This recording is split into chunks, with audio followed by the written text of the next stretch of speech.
Hi കൂട്ടുകാരെ, ഇത് എൻ്റെ ചെടി വെക്കുന്ന സ്റ്റാൻഡാണ് കേട്ടോ. ഇതൊന്ന് കുറച്ച് ദിവസമായിട്ട് ഞാനൊന്നും ചെയ്യാതെ ചെടിയെല്ലാം മാറ്റി ഫ്രീ ആക്കി വെച്ചിരിക്കുമായിരുന്നേ. നമുക്കതൊന്ന് റീസെറ്റ് ചെയ്തിട്ട് ഞാൻ കാണിച്ചു തരാമേ. ഒന്ന് വൃത്തിയാക്കണം, ഒന്ന് സെറ്റ് ചെയ്തിട്ട് ഞാൻ കാണിച്ചു തരാം കേട്ടോ. ഇപ്പം എങ്ങനെയുണ്ട് കൂട്ടുകാരെ? നല്ല ഭംഗിയില്ലേ? ഞാൻ ഒരേപോലത്തെ ചെടി തന്നെ സെലക്ട് ചെയ്തത് കേട്ടോ. എനിക്കിതൊരു ചെറിയ പീസ് കിട്ടിയതാണ്, പക്ഷേ ഞാനത് പതുക്കെ വെച്ച് പ്രൊപ്പഗേറ്റ് ചെയ്ത് ഇപ്പോൾ എനിക്ക് ഇത്രയും ചെടിയായി. ഒരു ചെറിയൊരു കഷ്ണം, അതിൻ്റെ ഒരു ചെറിയ കഷ്ണം കമ്പ് വെച്ചിട്ട് ഞാനിങ്ങനെ ചെയ്തെടുത്തതാണ് കേട്ടോ. സത്യം പറഞ്ഞാൽ ഇത് കാണുമ്പോഴേ എനിക്ക് ഭയങ്കര സന്തോഷം. എനിക്ക് ഭയങ്കര ഇഷ്ടമായിരുന്നേ ഈ പച്ച കളറിലെ ഇലയുടെ ചെടിയെ. ഇത് ഒരേപോലത്തെ ഉണ്ടാകാനായിട്ട് ഭയങ്കരമായിട്ട് ഞാൻ ആഗ്രഹിച്ചിരുന്നു. അങ്ങനെ എനിക്ക് പള്ളിയിലൊരു സിസ്റ്റർ തന്നതാണ് കേട്ടോ ഇത്.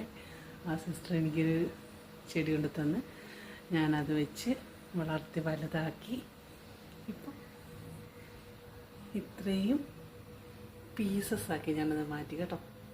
എനിക്കതിന് ഭയങ്കര സന്തോഷം തോന്നുന്നുണ്ട് ഇത് കാണുമ്പോഴത്തേക്കിന്. കാരണം അത്രയേറെ ഞാൻ ഇഷ്ടപ്പെട്ട് ആഗ്രഹിച്ചിരുന്നു. കാണുമ്പോൾ എല്ലാവർക്കും ഇത് സാധാരണ അല്ലെന്നൊക്കെ തോന്നും, പക്ഷേ ഇത് കാണാനൊരു പ്രത്യേക ഭംഗിയില്ല. നല്ല വെള്ള കളറും പച്ചയും എല്ലാം കൂടെ ചേർന്ന് വരുമ്പോഴേക്കും എല്ലാത്തിനും ഭംഗിയാണ് കാണാനായിട്ട്. ഒരേപോലത്തെ ചെടികൾ വെക്കുമ്പോൾ പ്രത്യേകിച്ചൊരു ഭംഗി കിട്ടും അല്ലേ?